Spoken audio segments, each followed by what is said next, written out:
Hello, everyone. Welcome to the first ever online FabLearn. It's really great to finally be here with all of you. And so, hi from Nathan Holbert, Leah Bickley, who will be here a little bit later, and myself, Paulo Blickstein. Do you want to say hi, Nathan? Hi, everybody. Okay, so first of all, thanks all for being here and kind of bearing with us. It's been obviously a challenging time for everyone. And, doing a conference online is not easy. And thanks for all of you authors and attendees and all of that who kind of helped us make this possible. So we want to just quickly talk through some logistics and some general explanations about the conference, and then before we go to Lissa for the first keynote. So the first thing we're going to talk a little bit about is our theme, making as resistance and resilience. So I went to our slides from last year, and I found this sentence in the opening statement that, we said in 2019, we said, since we last gathered together at FabLearn, there has been a lot of turmoil, chaos, and change across the world. And so this was like in 2019. So, obviously little did we know, life was easy back then. But now, it seems like that the theme of making as resistance and resilience is even more important, and the issues that our community is more and more concerned about, of social justice and equity and all of that, actually have been in the constructivist traditions for many having for decades, and in progressive education and all of that. And we're very happy to see that now having a big presence in maker education. But it's also important to remember that those concerns related to resistance and resilience and social justice and resisting oppression and unfair economic and social and education systems, those concerns have been with us for a very long time. And I think Nathan also wants to pitch in on that. Yeah, I mean, I'll just add that we came up with this conference theme for the conference that we thought we were going to be having last spring. And it felt, of course, really important to us to think about the ways in which making and maker education was continuing to be part of the way in which we think about resistance and resilience. And then, of course, we had a global pandemic where everything just really kind of came apart at the seams. And that this theme has increased in importance, I think. And I'll also just add briefly that one thing that's been beautiful to see is the way in which this community of people that extends even beyond those that are here with us at this moment today, I think had such an important role in trying to respond to helping people, to helping their communities, to creating protective equipment, to designing new kinds of technologies, new kinds of PPE. That have been part of how we have kind of together, made the place a more healthy place, made the place more safe for one another. And I hope that we can continue to think about these kinds of things as we go forward. Yes, and so about the conference itself, and we're up from 23 countries last year to 31 countries. And we had up to yesterday at midnight, 300 registered participants from all of those places, almost every continent. So we're very happy to have, the international representation of FabLearn growing more and more. And it's really one of the most amazing things. Also, when we kind of gather together to meet people from all kinds of different cultures and countries and all of that. And we hope that this time, even though it's online, you also have lots of opportunities to talk to people from other places doing maker education, doing constructionist education. So this year we have 170 submissions, which is up from our average of 150. So it shows that the field is still growing. And especially, we had a record number of submissions from K-12 students, from middle and high school students, which is, at least for us, like Nate and I and Leah, probably our favorite part of the conference, when students come to present their work themselves. And we had, a record number of submissions from kids from many different countries. And today, we have the Young Makers panel, so you should definitely check it out.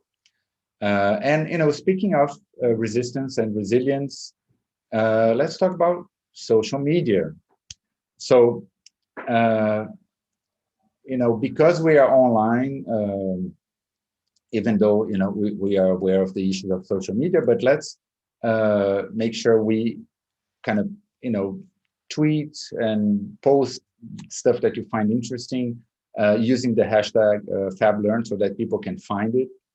People who could not be here for whatever reason. Obviously, as we know, the world is round, and so there are like all these time zones. Even though it's not, some people don't believe it, but it is midnight in China, for example. So many people cannot be here. So the more you document, you post, and you talk about what's going on, more people can share. And also, we want to, we have these 2 short URLs for the registration. So you can still register for the conference. Sometimes it's not immediate. It takes a little bit for the registration to kind of be processed. But, as you know, we have a free registration option for, people who cannot pay registration. So you should encourage people to come and register and attend. And also, we are broadcasting the keynotes on YouTube, and today's keynote is being broadcasted on this URL, the FabLearn 2012 Lissa Soep. And so, tweet away, post, bring more people to the conference, since we have the free registration option. It's a great opportunity to bring more people to the community. And so that's social media. And now Nathan will talk about our wonderful keynotes. Yeah, thank you, Paulo. So there's a lot of very cool talks that we have, talks and keynotes and panels that we have lined up for you over the next couple of days. Today, of course, I'll introduce Lissa Soep here in a few minutes to kick us off. But in addition to that, tomorrow we will have a keynote by Cynthia Solomon, the co-creator of the logo language that is very much instrumental in kind of the early days of this community. And then on Sunday, we'll have 2 keynotes, one by Laura Devendorf and another by Lining Yao. And so please do try to join us again each of these days. These are going to be really exciting talks, and we can't wait for you to get a chance to hear from them. Can we click on to the next slide? And then I'll briefly give you a quick update on a couple panels that we're going to do over the next few days. So today, we're going to have a panel on constructionism, making inequity. Tomorrow, there will be a panel on remembering Michael Eisenberg. Michael Eisenberg, of course, had sort of a beautiful and wonderful life and work, and has been a future thinker for this community for many years. And so it's going to be a great opportunity for us to come together and celebrate him as a person and him as a scholar. So please do join us tomorrow at 1 for that. And then lastly, we'll have another panel on Sunday on the sort of intersection of making and hip hop.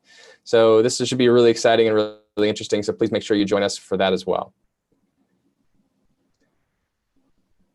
This is the remainder of the schedule for today. You'll see that we're going to stop talking here in just a few minutes and pass it off to Lissa so she can share with us her amazing work. And then later we'll have the Young Maker panel. Paulo mentioned that we had this record-breaking number of submissions from young people and from educators. And so please do make sure you attend at 1 o'clock, the Young Maker panel. It's going to be excellent. It's always my favorite part of the conference. Then we'll have the Constructionism, Making and Equity panel that I mentioned before. And then we'll end the day for a session from 3 to 4, where we have parallel sessions of full papers and educators' presentations. So make sure you join those and check those out. If you click on the next slide, Just one thing, Nathan, Yeah, quickly. I mean, we have all those columns of the different time zones. So just make sure you're reading the right column, because right. as we read from, left to right or right to it, you might think you might just be at the wrong column. So, check. We have Brazil time, Europe time, China, and in the US. And so, just make sure you're looking at the right. Yeah, good point. And I just want to mention, if you're not sure where you're supposed to go or how you're supposed to get to each of these different talks, because they're not all going to happen in the same Zoom room, the answer is that you're going to go to the FabLearn conference canvas. So you should have received an invite for that when you registered for the conference. If you didn't receive the invite, or if you can't find it anymore, you can send an email to that registration email address below, and we can get you that information. But if you have any questions about where you're supposed to go, what the link is for the educator roundtables, for example, or if you want to check out one of the other panels, those links will be in that Canvas site. So go there for any information. And in fact, you can see that here. I'm not sure why I have that second slide, but there you have it. Great. Okay. So just a couple of quick announcements. One is that I want to just talk 1 minute about the FabLearn Fellows, the third cohort, 2020-22. Just to say, we got almost 200 applications from more than 20 countries for our third cohort. And the theme of the cohort, as you might know, is cultural making. And we'll document making all over the world in different cultures, different communities, and all of that. And so we'll have, we'll talk more next couple of days, but we'll advertise the results in November for the FabLearn Fellows. And we have an amazing group of applicants and super excited about this.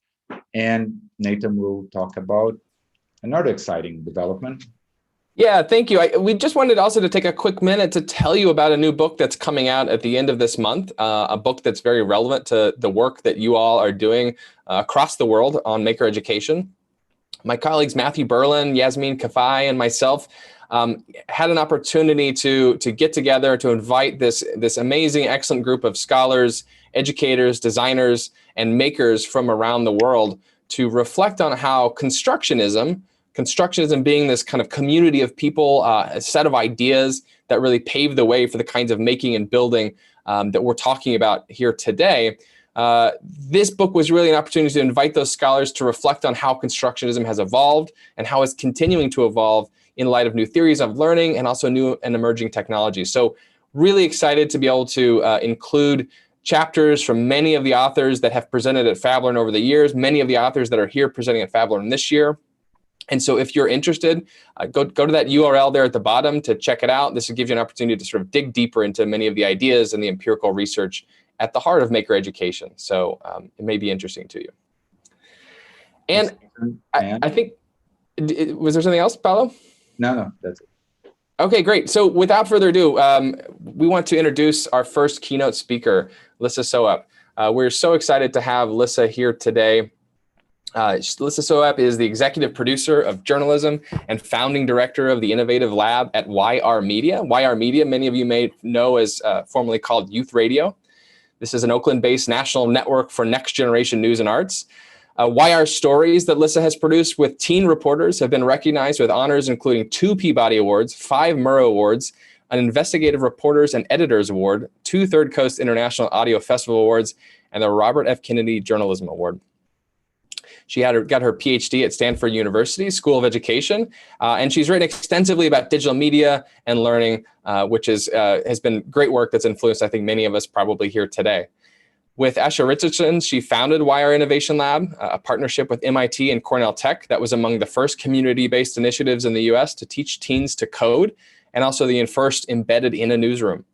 Her work as a writer, producer, and editor has been featured on outlets including NPR, the New York Times, the Atlantic/City Lab, Teen Vogue, and in 2011, she became one of 6 members of the MacArthur Foundation's Youth and Participatory Politics Research Network, which explored how young people use digital and social media to express civic voice and agency.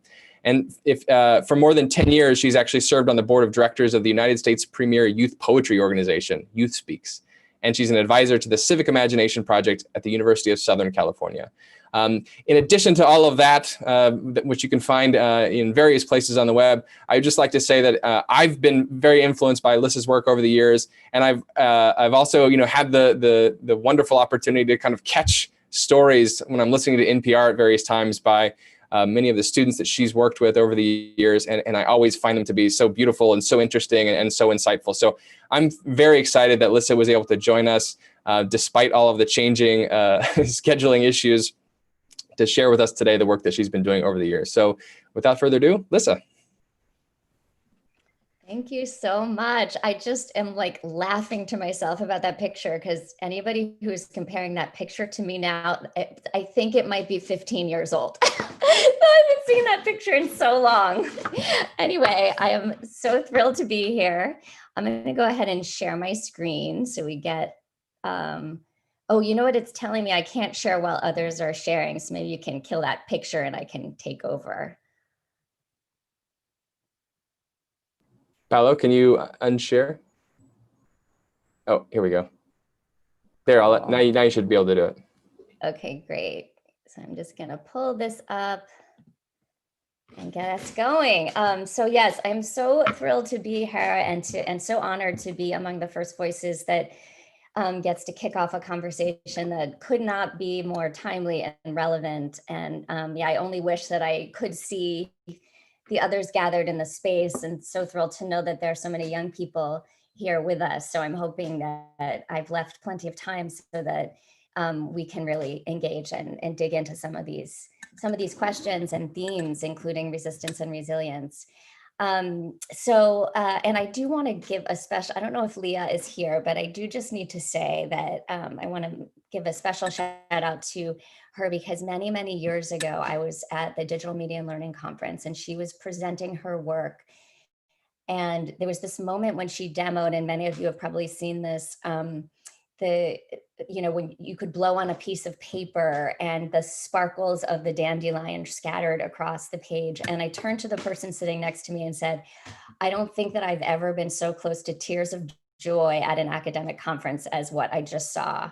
And it really shook me. I mean, I was like, wow, you can do this kind of work at the intersection of making and the sort of marvel of that experience and justice and learning and theory. So anyway, I'm thrilled to be here continuing that conversation. Like Nathan said, I'm representing the work of YR Media. This photo, of course, makes me nostalgic because I haven't been in the space for all these months. But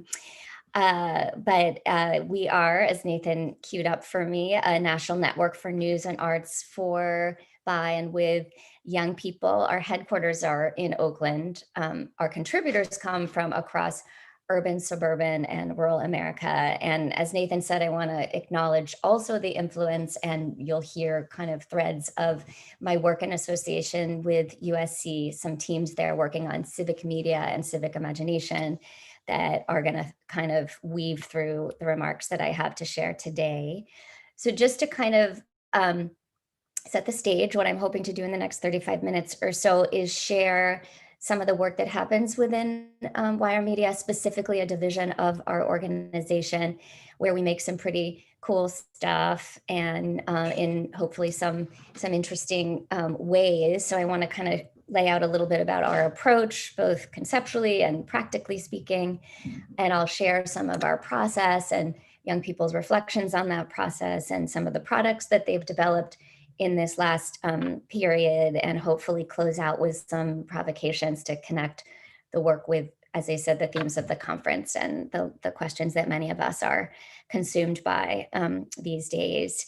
But just to set up a little bit more YR Media, and thank you, Nathan, for doing some of this work for me. As Nathan mentioned, we're both brand new in a way, and we've also been around. The new part is that we launched in just about 2 years ago with a new name and a new strategy. And I'm happy to say more about what that strategy shift looked like.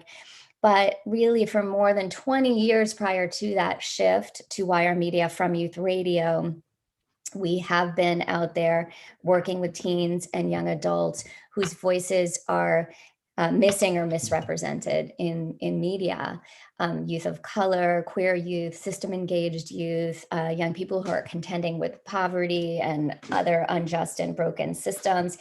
And we work together so that they can be telling stories on their terms and reaching audiences in the tens of millions, as Nathan mentioned, through our various outlet collaborators, and also through our own platform, which I encourage you to check out, YR.media, and our podcast, which I have to do the shameless plug. Our podcast is called Adultish. It's we distribute it with Radiotopia. You can find it wherever you listen to your podcast. And we just launched our 4th season this week. So that's how we get out into the world with our stories. But today I'm going to focus on the work of, as I mentioned, one space within our youth-driven production company, and that is called our interactive team. It's where we combine journalism, design, data, and code. And that's the team that created this interactive that I'm briefly demoing for you right now, called Coronavirus Comes to Campus, which essentially curated social content from young people across Twitter, Instagram, and TikTok in the days immediately following the schools shutting down and sending students home, and trying to sort of capture the conversations that were happening in that moment in this sort of interactive platform. So that's the kind of work that I'm going to focus on for this conversation. And I want to give you a little bit of context for how that came about. We got into the coding business back in 2010, as Nathan mentioned. My colleague, Asha Richardson, she and I at the time had this idea of establishing what then we called our mobile app lab. So we started out making mobile apps, and we've iterated in lots of different ways over the years. And again, I'm happy to share what prompted some of those iterations.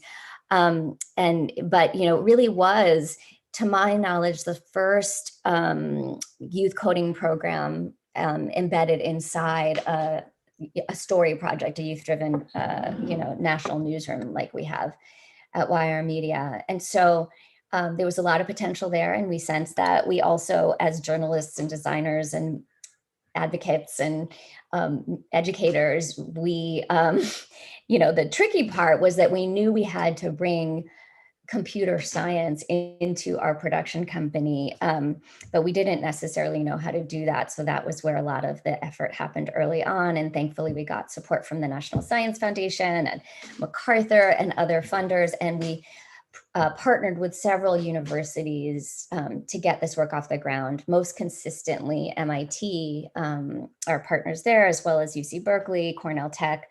We actually have a project coming out next week that we collaborated with the Stanford D School on a project that I'm going to be sharing with you, giving you a little sneak peek. But from the start, as the work has evolved, we have always had a research agenda embedded within this innovation lab. And very early on, I was able to bring on, I kind of invented this title of scholar in residence, and was able to hire the brilliant scholar, Cliff Lee, who had developed a lot of really robust thinking that has informed the work that we do and is continuing to develop as we bring it forward. So the idea was Cliff and I and our colleague Nima and others, as the research team has grown, are really trying to carry out sort of real-time investigations as we do the work, so that we can be building knowledge and theory as we build products and process with young people.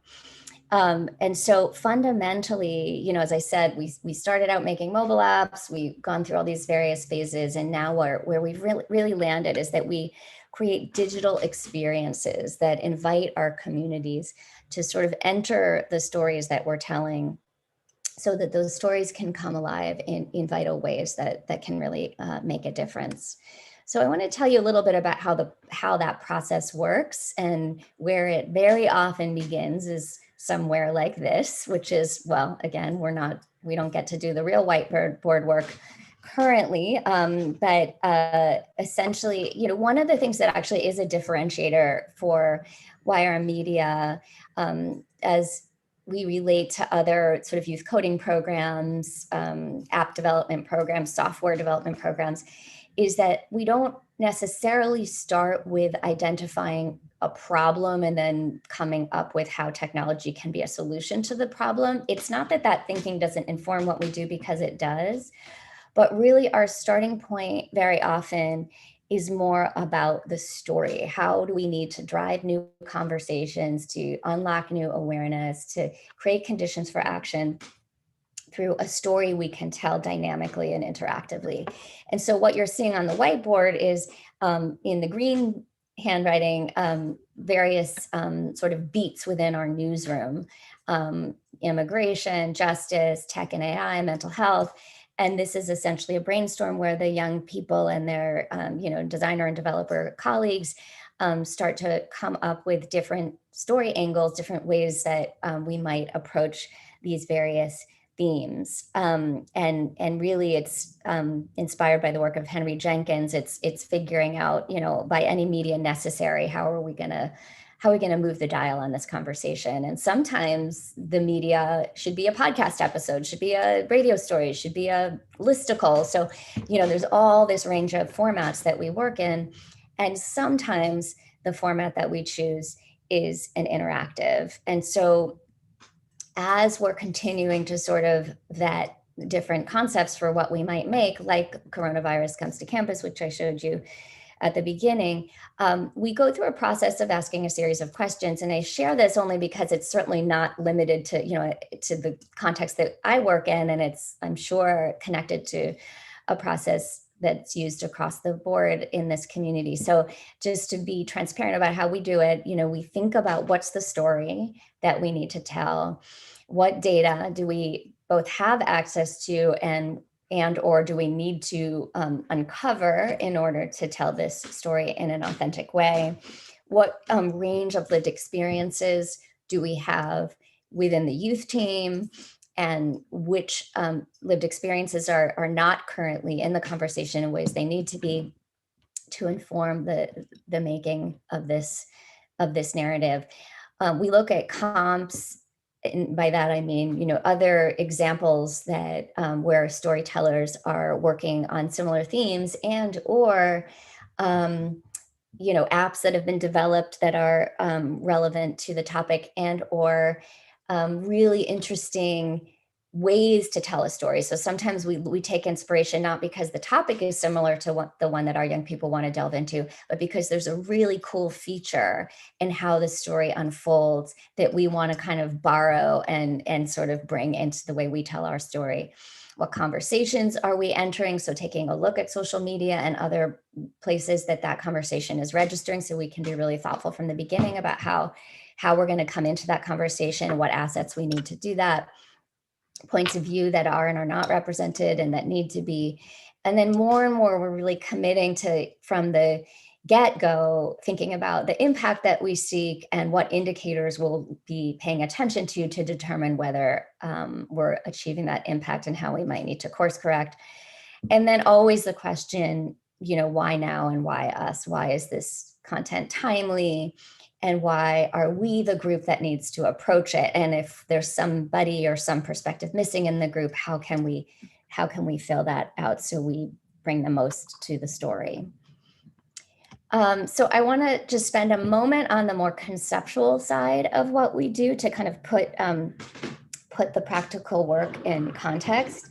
Because what we know is that for those stories that get kind of the green light to build an interactive, and a lot of resources and time and effort go into the making of these interactives. So when we decide, we're going to do this, what that means is that young people and their colleagues are now suddenly engaging deeply in 3 fields of practice that too often operate in isolation. And I know, in our opening remarks, we've already alluded to that.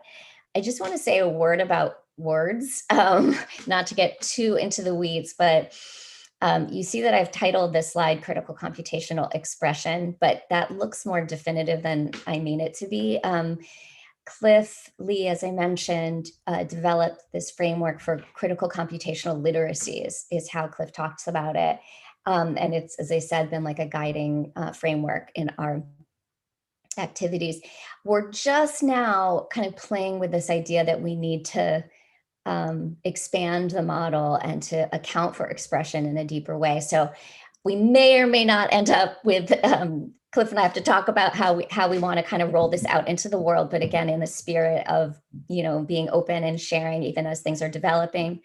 I thought I would note that and just say a word about these different spheres of practice.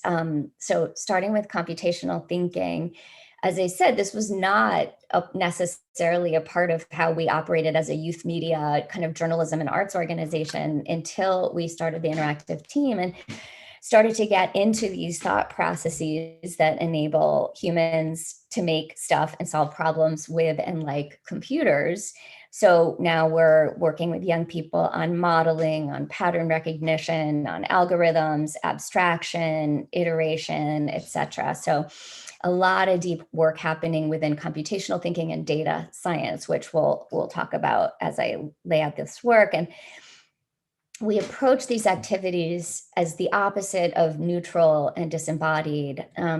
As Ruha Benjamin says, whether it's in our search results or in surveillance systems, racism is not only a symptom or outcome, but a precondition for the fabrication of those technologies, is what she says in Race After Technology, which is what brings us to the red circle around justice, which is sort of side by side and integrated with the computational thinking that happens within this work. So indebted and drawing on the work of critical and sustaining pedagogy, our approach to computational thinking and action and making centers marginalized points of view and creates conditions for young people to break silences, to reveal obscured truths, and to challenge unjust systems and conditions. So as I said, those two activities, the yellow and the red, and the overlap between them have been absolutely foundational to the work that we do for some time now. And this zone of expression is where we're really leaning currently and as we go forward. And I think that has a lot to do with just paying close attention to what the young people are doing. It's also grounded in a research network that we are a part of with Kylie Pepler here. And I'm not sure everybody who's here, perhaps others who are part of that group who are working on STEAM. And we have a paper coming out, shameless plug, called The Trouble with STEAM and Why We Use It Anyway, where we develop some of the ideas where that group, that international collaboration is really developing some ideas that have informed, what I'm sharing today. We're noticing more and more this realm of expression and imagination is powering so much of the activity within our innovation lab. This capacity to see the world as if it were otherwise, and then go about trying to create that world, and really where we see maximum engagement among our young people and our audiences who engage with the work that the young people make, threaded through the science and the computation and the social critique, is a kind of creative narrative production, so that the work is kind of grounded in the now, but in the pursuit of what's possible. So I want to start making this a lot more concrete and sort of have it land in some work that has been a focus of ours, the sort of story world that we've been dwelling in for the last year or so, thanks to some funding from the National Science Foundation, is all about outsmarting artificial intelligence, which, as we all know, is a shaping force of the 21st century, and allows us to, has the potential at least to, number one, be related to art in some very interesting ways, and to be a tool to address some of our biggest challenges socially and creatively. And it also has the potential to exacerbate some of humanity's worst traits, like bias and violence. And we also know that youth of color, young people who are the first in their families going to college, girls are among the most underrepresented, not just in STEM, but in AI specifically. And yet they have the most to lose when designs fail to lead with racial, economic, and gender equity. So we feel a real sense of urgency in this work to collaborate with the next generation of AI creators and users, so that they are understanding the technology, embracing its potential, insisting upon its ethical application, exposing its harms, and telling its stories. And so that essentially is kind of what we set out to do with this Outsmarting AI effort. And I want to share a couple of the stories that have emerged from this work, and again, just highlighting this like unexpected finding for me, which is that what we've noticed as we've done some of the ethnographic research informing these activities is that to understand and make AI-powered media, you really have no choice but to get into this sort of fraught set of questions about where the machine ends and the human and the humane begin. So, there's even a word for, some of you may be familiar with this concept of the uncanny valley, that kind of uncomfortable feeling that we get when we're confronted with something that is almost human, but not quite. Where you sense that there's something amiss or something not quite human in what it is that you're seeing. We did a whole episode of the Adultish podcast on this experience of uncanny valley, which that's the image of that robot there. The episode was called Robots Taking Over This Ish. All of the Adultish episodes have ish in the title. So this is the piece that, again, this notion of expression is where, and sort of creativity and artistry is once young people are sort of grappling with those questions in the context of AI, that's where we're starting to see, again, some of the deepest work and the deepest and most engaged learning, because they really, in order to make something they can stand behind, they have to really work out what those ethical and sort of human questions are. So I wanted to share, I'm going to share with you two of the projects that have come out of our AI work. Actually, to be fair, one actually inspired our AI work. So it was before we had the dedicated funding to do it. It's really part of what made us realize that we're onto something. Let's dig in. And I'll frame each of these around the provocation that kind of framed it for our team. This first one is based on the question, can you teach AI to dance?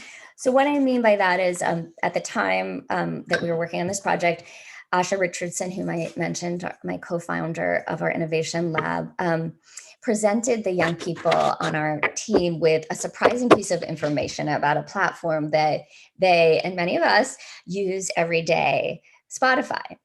And, the young people were enormously familiar with how this platform works, but none of them knew about a hidden ranking system that operates kind of behind the scenes, where every single one of the site's tens of millions of songs is assigned a set of scores, and those scores are assigned algorithmically.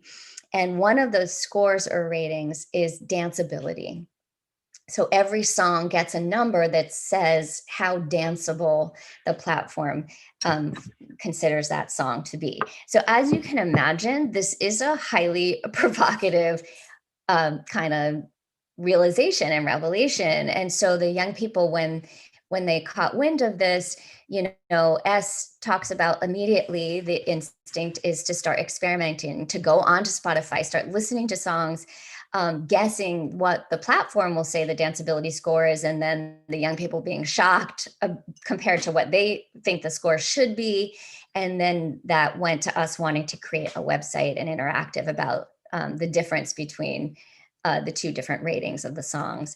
And M goes on and says, we kind of began to question the authority of the Spotify rating and what it meant and how it influenced people. And what I think just stands out in these quotes just from very early in a learning cycle is that number one, they move from shock, of really strong emotional reaction, to making, to sort of seeing a pathway forward that they can create something that will bring others into that experience and provide something meaningful. And then within that, immediately there is this thread of questioning authority and influence. So that's where you can start to see some of that operating from the conceptual framework in discourse like this. So actually, I don't have audio, I realized, in the version of this, so I want to demo it for you, but you have to just imagine, maybe some of you know this song La Modelo by Ozuna, but I just want to show you what they ended up making based on the provocation that Asha shared. So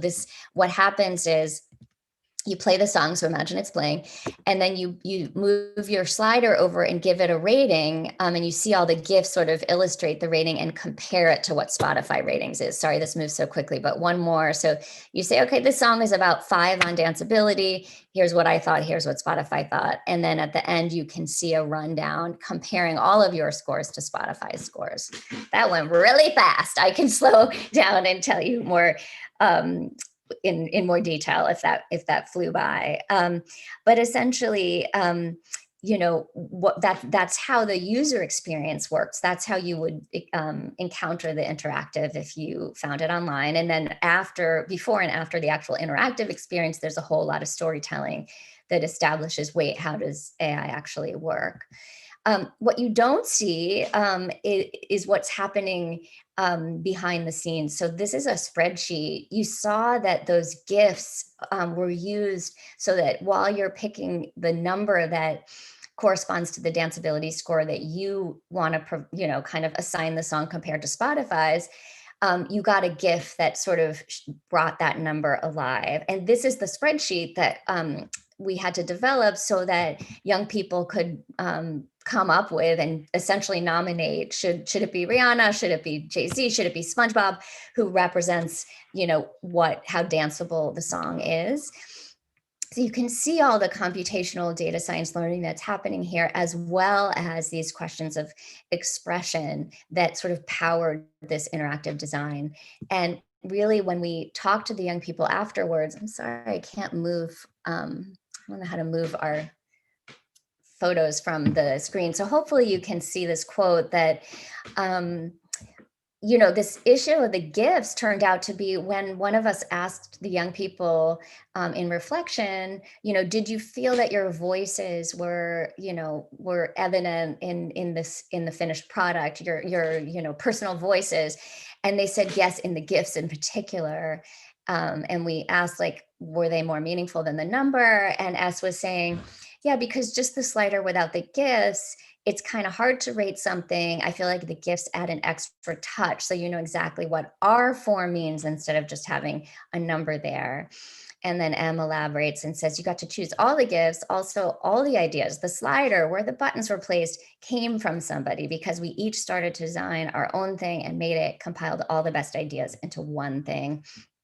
Again, you can see, the extent to which the personal expression that they brought to that very highly technical design is what for them made them feel most represented, and their artistry and their kind of analysis represented in the finished product.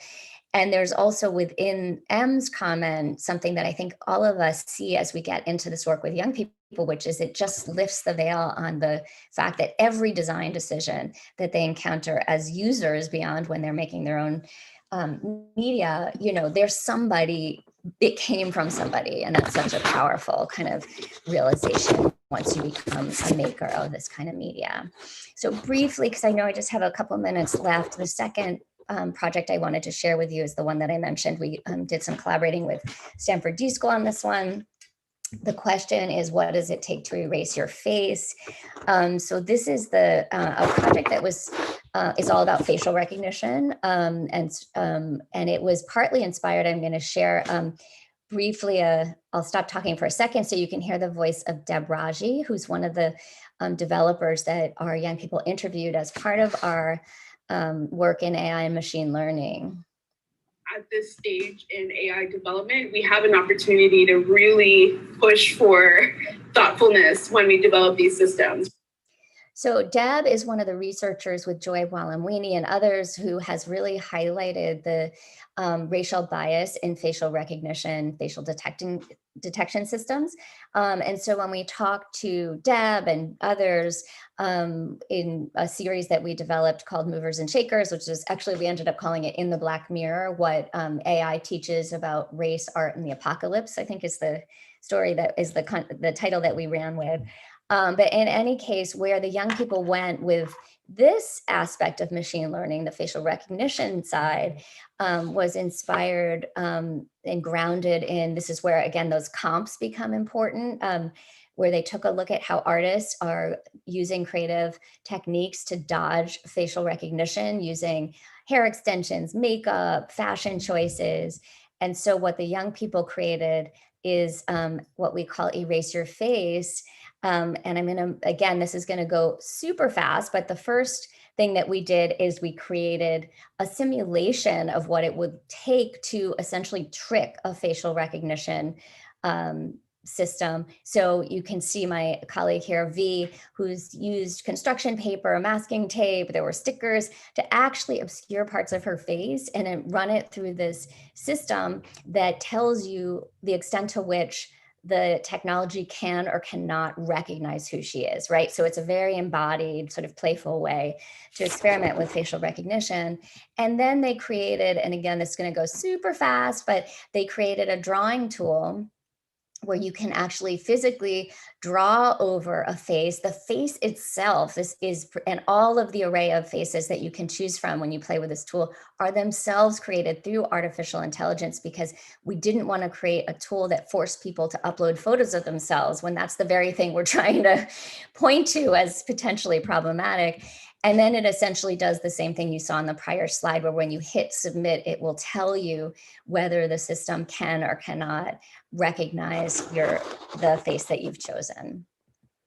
So I'm going to roll it up here with a couple final remarks and sort of lending our voice to this rallying cry to teach computer science for all. It's something that, you know, we believe in and are a part of, but we always kind of pair that rallying cry with the follow-up question, code for what, right? And that's kind of the orientation that we bring. What difference does it make, the thing that you're developing? Who benefits from it?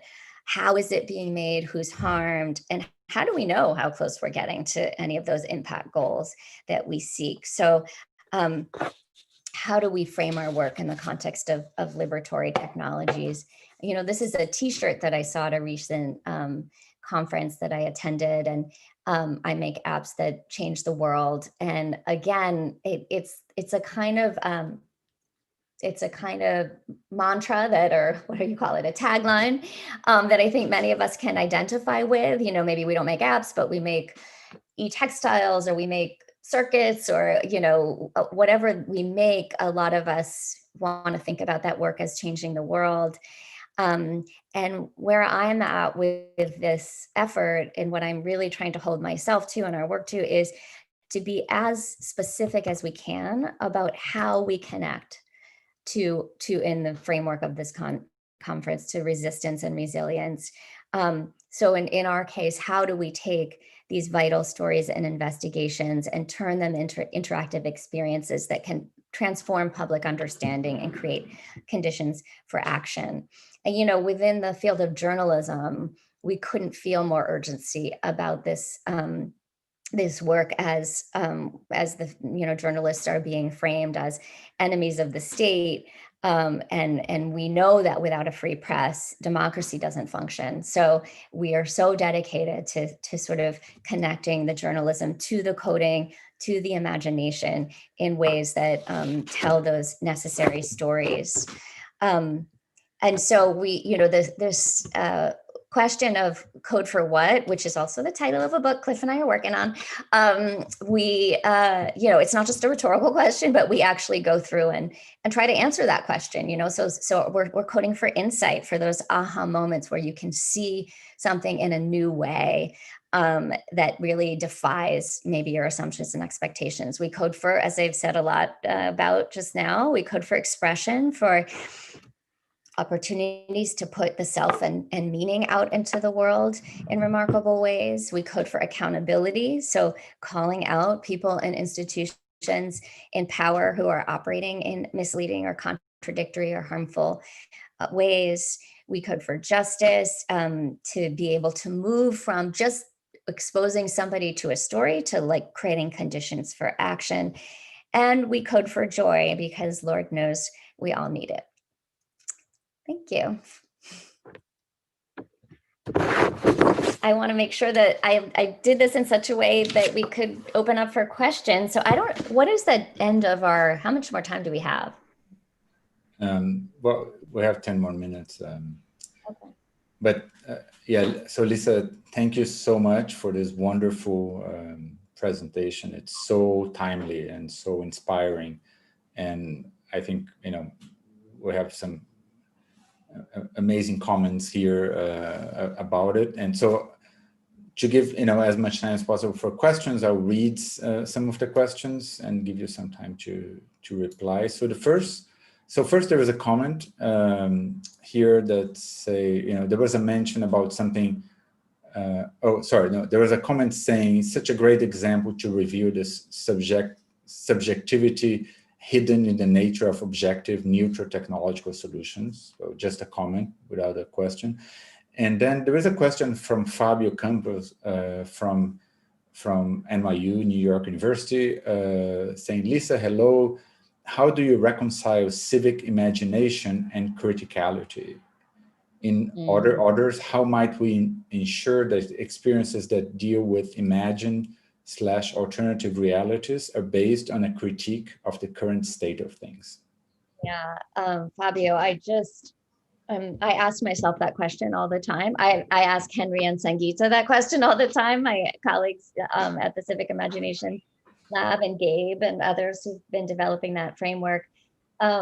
So I think it is about exercising the discipline to kind of insist upon the integration of those points of view. And what I will tell you is we've actually gone through our the transcripts of the interactions that we have of both in real time young people developing some of these products, and then when we've asked them, like I shared, to sort of reflect on the making of some of this media.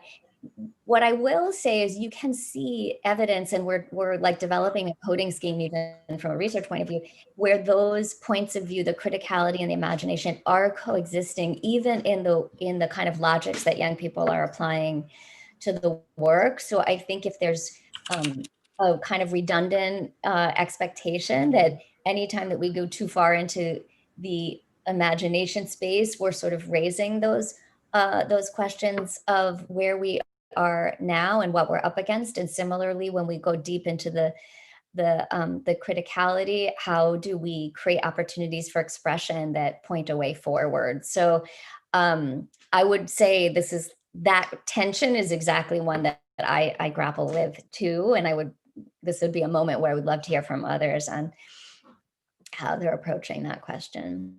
And it's tricky for journalists too. I will say that as somebody who now has spent as much time doing journalism as I have in academia, there is such a kind of reality base in journalism where you are there to report what you see.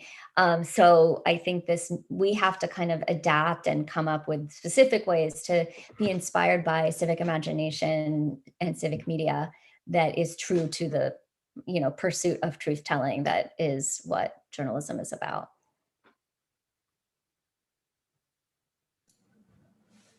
Thanks, Lissa. So we have still like some time for questions, so I'll keep reading. So there is a question from Gayatri Jayartita. Sorry which I probably did mispronounce the name, but really glad to see how you're meshing social justice and computational learning. Wonder how we speak about people or professionals who code these artifacts. For example, Spotify, where in the US and Euro majority in darken others. Example, workers from the global South, stories, lived experiences, both in the work culture and in their purposes of making these tools. And they also cite the work of Philip and Sanduta 2020 here on the in darkening. Yeah. Yeah, such an important question. And I think that's the sort of point of view question that that we bring to bear as we're framing the projects that we undertake. So I think number one, there's like a gut check and a humility, or there needs to be, even in determining what is an appropriate project to take on, given the point of view or the positionality of where the group of creators sits within the dynamics that you're describing. And so I think there's that step back moment where we have to sort of realize that certain kinds of projects or certain kinds of investigations are not the ones that we should be driving. And that would be a moment to seek out colleagues or to amplify work that is happening in the places that are most affected, and in this case, in the global South, in the way that you're asking the question. So I feel like I wish that we could be having a conversation. I don't know if people are allowed to talk and, and to tell me if I'm addressing the question in a meaningful way, but I think that whole point of view question, has to be asked not just domestically or not just within, even locally, and then nationally, but at this global scale. So I'm so happy to be in a conference like this where that point of view is a given. Thank you. And so I'll ask a question, I think, myself. So, and it's a quick one. I think, when we get into this, questions of critiquing technology and how it's used, there's a way to do it that's exclusively through critique, right? So it's like everything is terrible, the world there's no hope, and we need to keep denouncing things, in our kind of academic bubbles and things like that. And I think one thing that's amazing about what you do is that it's not just that, right? It's actually designing solutions. It's actually building things. It's resistance in a different sense. So I just wanted to get your insights on how do we keep from, just like the critique of everything to critique and action and design.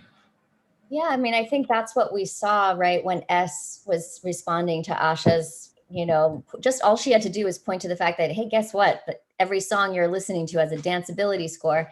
When young people are working in environments where they have the thought partners, they have resources like Wire Media and other places that I'm sure are represented across the board here, that they will lead the way towards what needs to be made or what story needs to be told to kind of move from that state of critique to something new that they have to say. Another example that is going to be, we have a story that's going to run on NPR that we've actually already done, like sort of a digital version of it on our site, about deepfakes, where I don't know if anybody saw that Jay-Z actually, his parent company, issued a takedown request for a YouTuber who had deep faked Jay-Z's voice and had him, doing Billy Joel songs and doing Hamlet, and so we're doing a story about that is playful, as that there's music, it's sort of looking at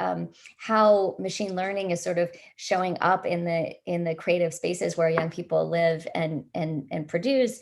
But it touches on these larger issues of race and appropriation and other themes, but it does so through a kind of point of entry that is young people's terms and creative. Thank you so much. I think we're running out of time, but I would just mention here, there's also a question from Susie Beltran-Grimm that I'll send to you. But she's interested in how youth families are engaging through peripheral learning and with the kids' social media technology and code engagement. So I'll send a question to you, then you can properly answer. Some people are asking about more materials, things around AI and how to implement it. And so we'll send all of that to you. And then you can reply directly to people. But, I just want to thank, I've been following the comments and everything. People are just so happy to hear what you have to say. It's so timely. So so important, especially, so close to an election. And so I would just give Nathan a few seconds to. Oh, I just was going to say you couldn't hear the thunderous applause that we all heard, probably because of Zoom. But thank you very much for joining us today. Thank you very much for your really thoughtful presentation and the thoughtful work that you've been doing over the years to sort of kind of continue these ideas of resistance and resilience in all sorts of different settings. So we really appreciate you being with us today. Thank you. Thank you so much for having me. Thank you so much. Yeah. Oh, so go ahead. I just was going to remind everybody that this is just the first of many sessions that we have for you today. So if you look at the conference canvas, you'll see that our next event is the Young Maker panel, and that is in a different Zoom webinar. So go to the conference canvas and click on the next link, and we'll see you over there. Thank you, everybody.